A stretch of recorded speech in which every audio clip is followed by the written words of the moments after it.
Bueno, buenos días, buenas tardes, buenas noches, ¿cómo están? Siempre digo esto como modo de darles la bienvenida, ya sea sin importar el momento del día o de la noche en el que estén viendo este pequeño video. Como les dije oportunamente en un mail, esta oportunidad en esta semana del 4 de mayo, que corresponde a una clase sincrónica, no he podido estar con ustedes en vivo y de manera sincrónica debido a una dificultad médica, tuve que ser intervenido, no vine al caso, la cuestión es que ya estamos en franca mejoría y bueno, estamos compartiéndoles esta clase para ponernos al día, ¿sí? En la clase de hoy vamos a trabajar lo siguiente. En primer lugar vamos a seguir trabajando sobre la cuestión de la escritura en radio. Vamos a ver algunas cuestiones de índole expresivo, algunos elementos, recursos, estrategias que nos permiten hacer mejor, más expresiva, más atractiva nuestra producción radiofónica al momento de escribir para radio.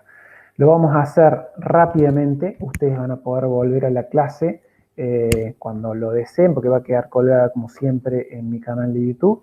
Como siempre, cuando les grabo una clase, que hasta ahora ha sido una sola, intento no hacerla más extensa que 20 minutos para que tampoco sea muy aburrida para ustedes, ni para mí tampoco. A ver, voy a presentarles, como suelo hacer en todas las clases, un PowerPoint, ¿sí? Para que ustedes puedan ir siguiéndome en la medida que vamos dando la clase. La clase pasada, de finales, la última clase es de abril, lo que terminamos es con esta placa, ¿sí? Recuerden, para los que estuvieron presentes o para los que vieron el video, escuchamos el relato de Matías Barzola, relator deportivo. ¿Con qué idea? Con la idea de tomar noción que aun cuando todo en la radio parezca y deba parecer lo más oral posible, lo más coloquial posible, lo más espontáneo posible, la mayor parte de aquellos segmentos radiofónicos que se destacan por su calidad, que se destacan por su calidad por su capacidad de movilizar a las audiencias, de promover empatía, de generar un vínculo ahí de tipo afectivo que es difícil de generar de otros modos, en general, y vale la redundancia, ese tipo de segmentos o de producciones tiene producción previa, es decir, ha habido una escritura previa, ha habido una búsqueda de información, ha habido una construcción de un guión que nos permite ir desarrollando las ideas, las imágenes, los momentos, los tiempos, los tonos en los cuales nosotros queremos desarrollar nuestro discurso radiofónico. Por eso terminábamos la clase pasada y vamos a arrancar esta clase con esta idea de la reivindicación de la escritura para radio. Contra la noción de que en radio todo es pura espontaneidad e improvisación, nosotros decimos que no, que por el contrario. Obviamente la radio tiene muchísimo de espontaneidad, de oralidad, de improvisación, pero también tiene mucho, sobre todo aquellos segmentos, y vuelvo a insistir con esta idea que destacan, de producción previa, de escritura, en función de lo cual nosotros vamos potenciando el carácter expresivo, el carácter de la capacidad de movilizar a las audiencias y de construir un diálogo con ellas. En definitiva, cuando nosotros producimos y escribimos para radio pensando en que suene oral esa radio, logramos hacer más fuerte, más expresivo y vigoroso nuestro discurso. Decíamos, cerramos la clase anterior e iniciamos esta nueva clase con esta idea central, ¿sí? Nosotros escribimos porque creemos que la escritura puede tener un tono coloquial, puede tener un tono oral, sin que eso endurezca nuestro discurso, por el contrario. Por eso hoy vamos a revisar, insisto, muy rápidamente, ustedes luego van a poder revisar la clase y los textos, algunas ideas de qué podemos hacer para que esa escritura sea lo más expresiva y lo más agradable posible, lo más atractiva para nuestras audiencias. Para arrancar con eso vamos a trabajar muy rápidamente también las funciones de la palabra en radio según Martínez Costa, ¿sí? Las funciones de la palabra en radio, en el lenguaje radiofónico, básicamente vienen a permitirnos expresar nuestro pensamiento y a permitirnos establecer las relaciones interlocutivas con las audiencias. En ese sentido, En lo que es la palabra podemos hacer conjugar todo lo que es del campo de lo intelectual, de lo argumental, de la expresión de nuestras ideas, conjuntamente con lo que tiene que ver con la emotividad. Obviamente en radio la cuestión de la música tiene un lugar muy importante en producir y en ir construyendo ese lugar de la emotividad, como lo tiene en el discurso audiovisual, pero también a través de la palabra nosotros podemos construir, apelar y activar todo lo que tiene que ver con la emotividad, ya sea del humor, pasando por la tristeza, pasando por la emoción, sin que eso sea un bajón, básicamente, ¿sí? Entonces, a través de la palabra podemos hacer jugar estos dos planos de lo expresivo. Las funciones, muy rápidamente, como digo, de la palabra, según Martínez Costa en radio, vamos a distinguir 6. Las enuncio, por favor, no me hagan, he decidido no explicarlas en profundidad para que ustedes tampoco caigan en un aburrimiento extremo. 6 funciones de la palabra en radio. Primera función, enunciativa o expositiva de datos o información. En tal lado ha pasado tal cosa. Segunda función, programática, ¿sí? Continuidad del contacto. Es aquella palabra que nosotros usamos para enlazar las distintas partes de un programa o de la programación radiofónica. Bueno, ahora continuamos con, vamos al móvil, vamos al flash informativa, ahora vamos con un poquito de música y después regresamos. Bueno, esas hilaciones tienen que ver con la función programática de la radio, de la palabra en radio. Función descriptiva, sobre todo cuando nosotros nos encontramos ante escenarios que queremos compartir con nuestra audiencia, que nos permiten describir escenarios, pero también personajes, y conseguimos con esa descripción que aquel que no puede ver lo que nosotros estamos viendo sea parte de nuestro relato, fundamentalmente pensando en las audiencias. Esto nos sirve para el cronista que está en la calle relatando un accidente de auto, hasta una entrevista que tenemos a alguien al frente y decimos, bueno, seguramente la audiencia no lo puede ver, pero tenemos a tal persona acá al frente, muy bien vestida, con mucha buena energía, con mucha predisposición, erguida. Bueno, podemos hacer un montón de caracterizaciones que permiten a quien no está ahí hacerse una imagen del entrevistado o la entrevistada. Cuarta función, la función narrativa, que tiene que ver con el relato de sucesos o acciones, ¿sí? Cuando esto, sobre todo cuando se producen en vivo, por ejemplo, vamos a la calle y se está produciendo incidentes entre la policía y los manifestantes, hay corridas, los manifestantes están corriendo hacia calle 27 de abril, una parte se ha rezagado y están rompiendo no sé qué cosa y la policía avanza con la caballería. Eso es un relato, ¿sí? Y permite hacer una hilación con principio, desarrollo, problema y fin de una situación concreta, que no tiene que ver solamente con describir, sino con construir una noción de algo que está sucediendo o que ha sucedido en todo caso. Quinta, la función expresiva, transmite o manifiesta o exterioriza estados de ánimo, tanto de quien los protagoniza y está al aire, o de sujetos en relación con los cuales estamos desde la radio o desde los cronistas. Y sexta, una función argumentativa, que como decíamos tiene que ver con ideas, nociones, con defender una idea, con argumentar en torno a un proceso de razonamiento, de polémico, controversia, que no siempre necesariamente tiene que ser correcto, pero que tiene que ver con estas ideas.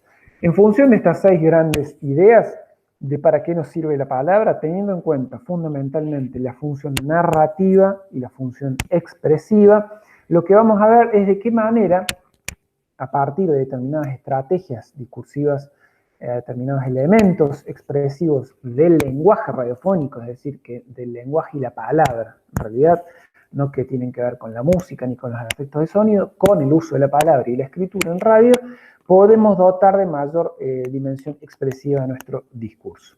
Para esto vamos a utilizar algunos elementos que señalan Mata y Escarafía.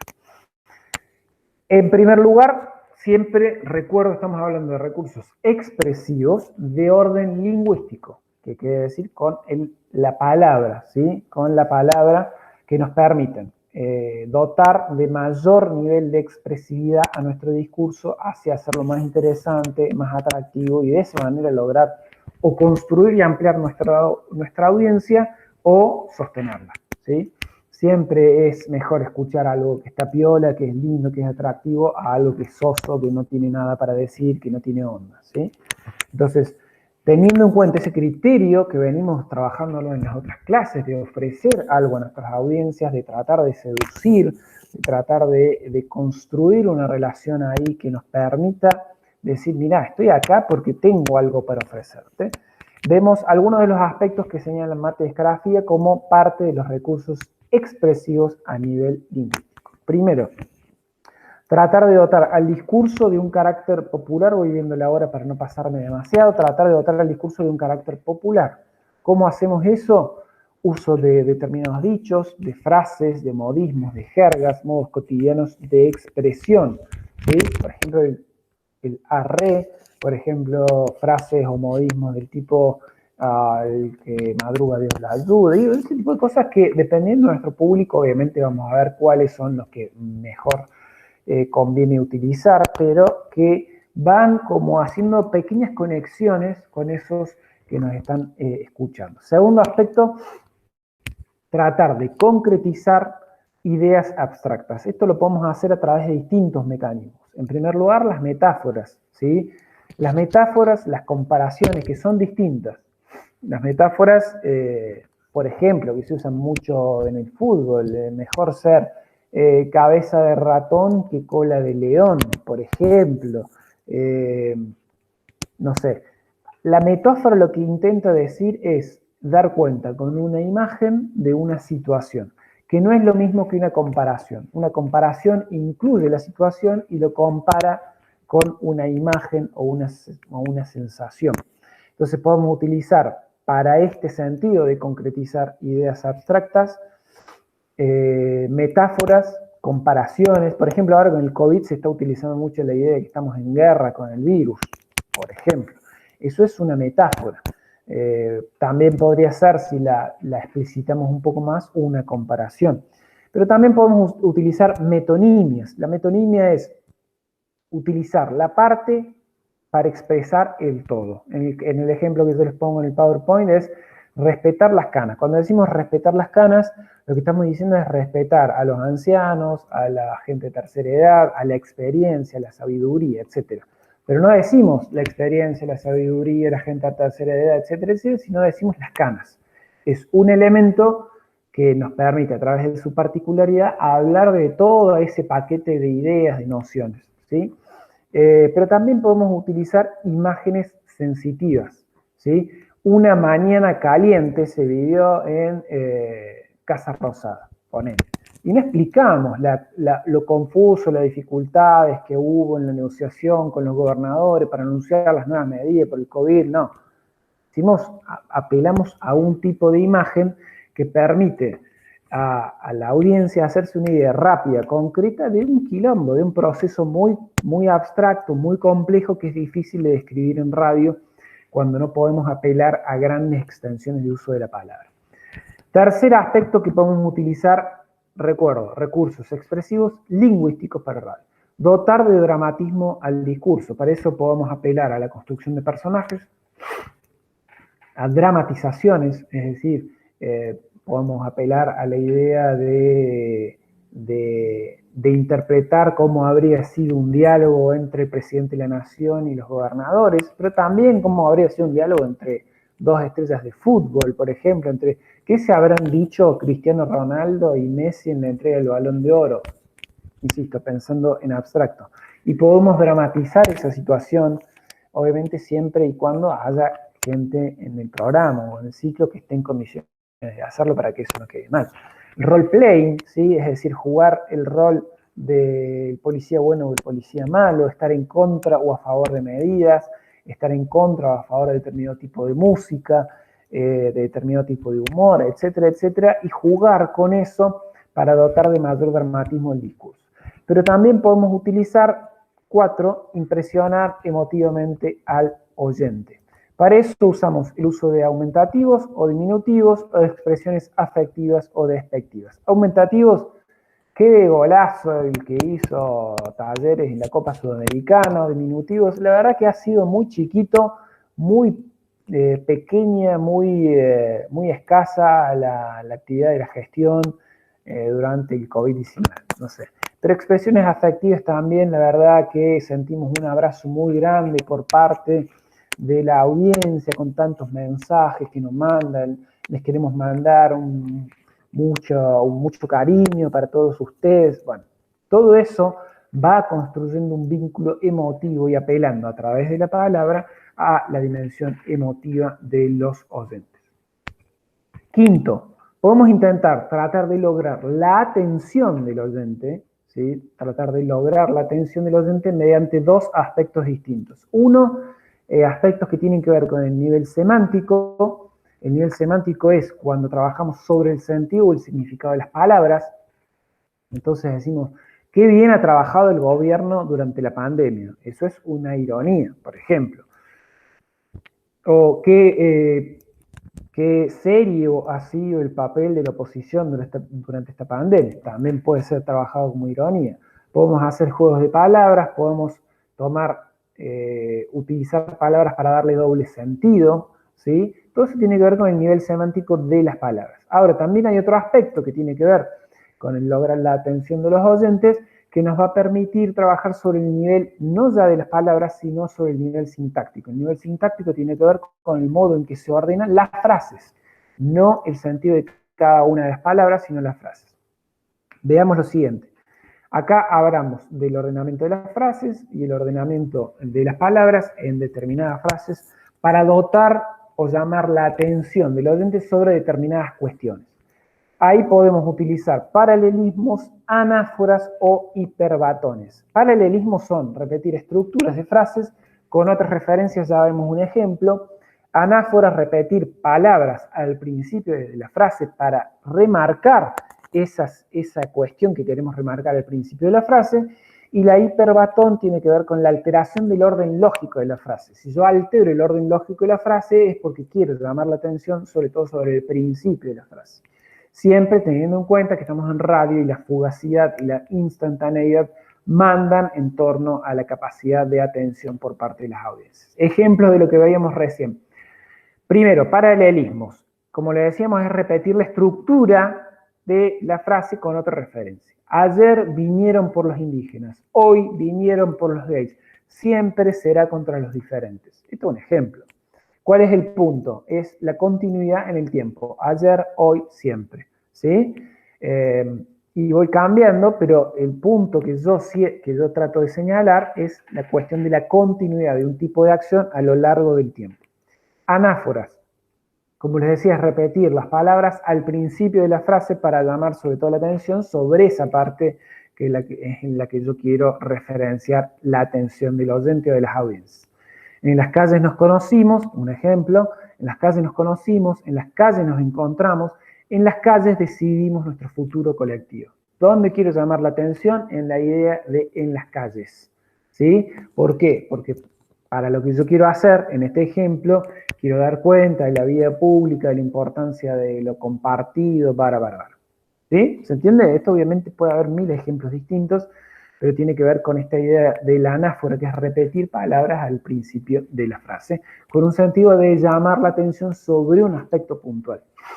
Y la hiperbatón tiene que ver con la alteración del orden lógico que uno esperaría de una determinada frase. En el ejemplo yo les pongo, asesinado fue por la policía. El orden lógico sería, fue asesinado por la policía. ¿Sí? Pero si yo quiero llamar la atención sobre la idea de que fue asesinado, no quiero llamar la idea sobre la policía ni sobre otra cuestión. La imagen que yo quiero, sobre la cual yo quiero llamar la atención de la audiencia es asesinado, ¿sí? Sobre esa imagen. Entonces altero y utilizo este recurso, el hiperbatón, para llamar la atención sobre asesinado fue por la policía. Si ustedes escuchan esa frase, asesinado fue por la policía, lo que queda retumbando es asesinado primero y después policía. ¿Se entiende? Bien, eso es mata. Mata escarafía, recordemos recursos expresivos lingüísticos. Cómo a través de la palabra yo puedo llamar la atención, dotar de mayor nivel de expresividad a mi discurso radiofónico. Muy rápidamente,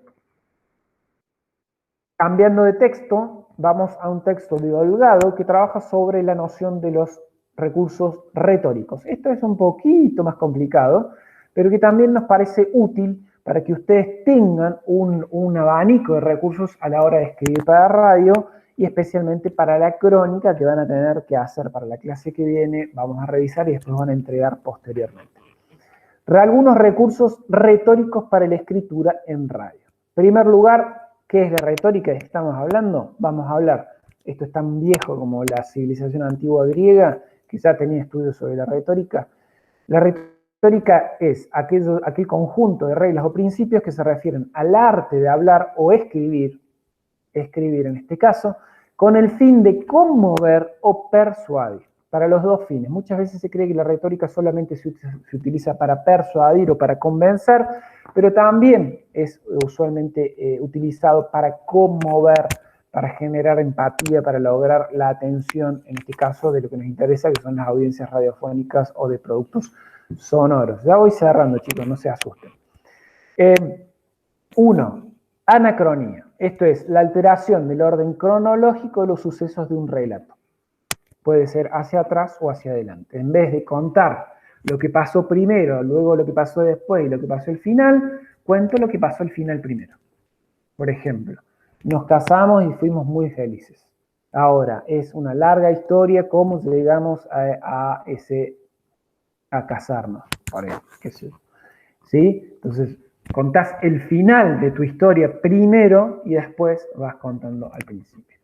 Después vas contando en el orden que a vos te parezca. Esto se utiliza mucho, por ejemplo, en las películas, pero también es un elemento, una forma de construcción de la escritura radiofónica interesante para llamar, insisto, la atención y para construir modos de relato alternativos.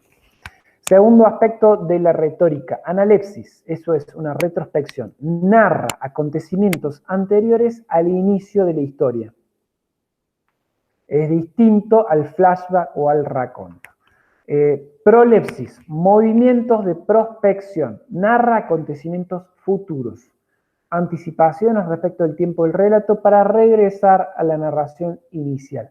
Por ejemplo, crónica de una muerte anunciada. ¿Sí? Yo cuento algo que va a pasar en el futuro y después vuelvo al principio. Esto de volver al futuro, la película es toda una gran prolepsis. ¿Sí? Elipsis es una figura que consiste en suprimir algún término de la oración que se sobreentiende por el contexto y tiene sentido expresivo. Enalaje, utilizar una palabra con una función sintáctica que no le es propia. En mi vida, su amor ya es un fue. ¿Cuál es ahí la función que no es propia? La lógica sería, en mi vida su amor es un algo, un olvido, ponele, que sea un sustantivo. En este caso se utiliza un verbo, en este ejemplo, y se utiliza un elemento sintáctico que no corresponde a la función, en función de justamente llamar la atención, conmover, generar una cosa ahí. Es un ya fue, utilizo un verbo para decir lo mismo, es un olvido. En vez de decir un olvido, que es una frase más o menos esperable, utilizo un fue. ¿Sí? Sexto, flash forward. Esto es algo más conocido en los relatos audiovisuales, conectar los hechos de atrás hacia adelante, trasladando los eventos entre presente y futuro. Esto también puede ser un ejemplo entre volver al futuro, suele ser muy utilizado en la escritura de ficción. Hay un raconto que es a la inversa, también es hacia atrás, una historia que va contando hacia atrás. Y después, en séptimo lugar, muy rápido, chicos y chicas, para que no se demore mucho, ¿sí? Cualquier consulta en la próxima clase en vivo, ustedes me pueden hacer consultas puntuales sobre cada uno de los recursos, en este caso retóricos. Polisindetom, siempre me confundo en la pronunciación de este recurso, es la reducción enumerativa acelerada o agilizada de elementos ¿Para qué me sirve? Para dar una idea de intensidad, de dinamismo, de rapidez, de acumulación de elementos que me permiten en el conjunto, no me interesa que se vea cada uno de los aspectos, sino en el conjunto transmitir una idea, una noción, una sensación. Y sueña, y ama, y vibra, y es hija del sol. ¿Sí? Y sueña, y ama, y vibra, eso. Una reacción enumerativa, acelerada o agilizada. No me interesa detenerme en cada aspecto, sino me interesa en que la enumeración construya la imagen que yo estoy tratando de delimitar. Bien, hasta acá llegamos con los elementos. Recuerden, arrancamos con la importancia de escribir para radio, para que nuestro discurso sea más potente, tenga mayor potencia. Después recorrimos las funciones que tiene la palabra en radio, y en función de lo narrativo y de la función emotiva de Martínez Costa para la palabra, recorrimos el modo en que nuestro discurso lingüístico en radio, lingüístico de la lengua escritura, de la escritura de la palabra en radio, puede tener mayor potencia a través de los elementos expresivos que vimos con Mates Escarafía, y después cómo estos elementos de la retórica en el texto de Holgado nos permiten también dotarle de mayor nivel de expresividad, de dotarle de mayor capacidad de conmover o de promover empatía a nuestras audiencias desde lo que decimos en el discurso radiofónico. Y subrayo desde lo que decimos, porque a eso además podemos sumarle el uso de la voz, a eso podemos sumarle el uso de la música, los efectos de sonido y el silencio. ¿Sí? Todo ello nos permite construir el discurso radiofónico, pero cada aspecto tiene su particularidad. Hemos visto cómo utilizar algunos aspectos de la música o de los recursos sonoros para construir determinadas sensaciones, y ahora lo que hemos tratado de revisar muy rápidamente, vamos a seguirlo trabajando en la próxima clase, pero ustedes ya tienen que trabajar sobre una crónica que les voy a dejar en el próximo, en el aula virtual, se los anticipo en la clase, una crónica que ponga todo esto en funcionamiento. Nos va a interesar fundamentalmente que ustedes escriban para radio utilizando algunos de estos elementos, de estos recursos, para que ese discurso escrito tenga mayor potencia. Si quieren incluirle música y efectos de sonido, genial. Si además quieren grabarla, genial. Si no, la vamos a revisar en la próxima clase. Les pido que la lleven terminada y escrita, aunque sea una versión preliminar, para revisarla en la próxima clase que va a ser en vivo el próximo martes a las 14 horas, el martes 11. No, bueno, ahí creo que tenemos exámenes, ya les confirmo la fecha. Ya queda subida ¿cómo se llama? La consigna para la crónica. En función de eso, trabajen y envíenlo, por favor, o compártanlo. Ya voy a ver cómo pasamos eso en limpio. De vuelta, disculpen por no haber podido estar el martes. Nos estamos viendo la próxima clase, que no es el martes que viene, sino el otro. Disculpen ahí por la confusión. El martes 11 tenemos exámenes y por eso ustedes no van a tener clases. Les mando un abrazo grande. Este video va a estar colgado en YouTube para que ustedes puedan revisarlo y volver a revisar. Saludos.